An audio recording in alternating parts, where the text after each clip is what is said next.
Bonjour à tous. Alors aujourd'hui, on va débuter une nouvelle leçon et on va parler de la loi de Pouillet. Alors la loi de Pouillet, elle rentre, je vais dire, dans la continuité de ce qu'on avait vu depuis le début de l'année. On avait abouti une leçon sur une formule fondamentale qui était la loi d'Ohm. Donc la loi d'Ohm reprenait trois éléments. On avait trois éléments, pardon, et ces éléments sont la tension, le courant et la résistance. Donc vous avez vu au préalable l'intensité de courant début de l'année. Moi, j'ai vu avec vous la notion de tension électrique et de résistance. Alors, ces trois éléments aboutissent à une loi d'Ohm. Donc, elle se traduit comme ceci sur le circuit électrique. Donc, si on voit sur ce plan, sur ce petit schéma, le circuit électrique, on voit un générateur qui va générer une tension dans le circuit. Cette tension, cette présence de tension, va permettre la circulation de courant qui sera ici mesuré par un ampèremètre. Et le courant peut traverser une charge électrique. Donc ici, elle est représentée par un symbole d'une résistance. Donc la charge électrique, elle peut être une lampe, un électeur électrique, tout ce que vous voulez. Et qu'est-ce qu'elle dit la loi d'Ohm? Eh bien, elle l'explique. Elle dit que la loi d'Ohm, la résistance est dépendante de la valeur du courant et de la tension. Et inversement, la valeur du courant qui circule dans le circuit va dépendre de la résistance et de la tension. Et on peut pousser encore le raisonnement un peu plus loin.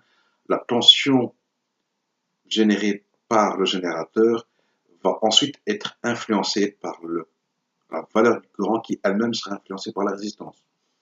Donc en gros, schématiquement, qu'est-ce que ça veut dire? Ça veut dire que si on a une charge électrique qui est assez conséquente, eh bien la valeur de l'intensité de courant va diminuer lors du passage de la charge électrique.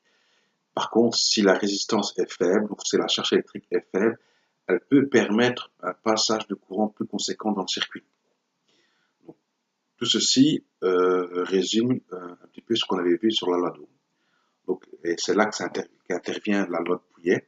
Donc, la loi de Pouillet, qu'est-ce qu'elle dit? En fait, c'est une dénomination qui est utilisée pour désigner deux lois en relation avec l'électrocinétique. Donc, la première loi, dite la loi de Pouillet pour un circuit, en fait, elle permet de calculer l'intensité d'un courant dans un circuit série en maille simple. Bon, ça, c'est pas pour vous, c'est pas pour cette année en tout cas. Et puis, il y a enfin la deuxième loi qui dit la loi de Pouillet pour un calcul de résistance. Donc, la loi de Pouillet va permettre de calculer la résistance d'un conducteur électrique.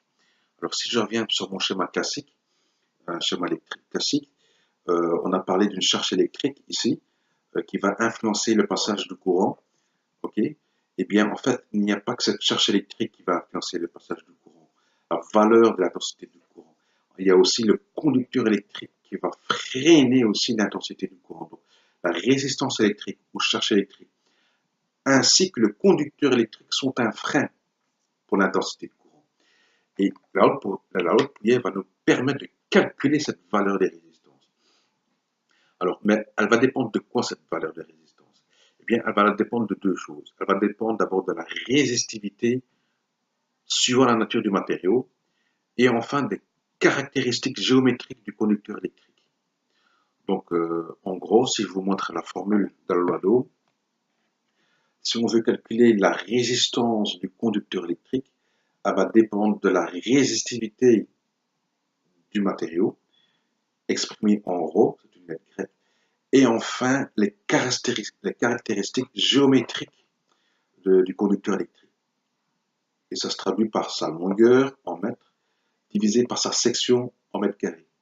Tout ceci va donner une valeur exprimée en ohm de la résistance de la formule de la loi de Pouillet.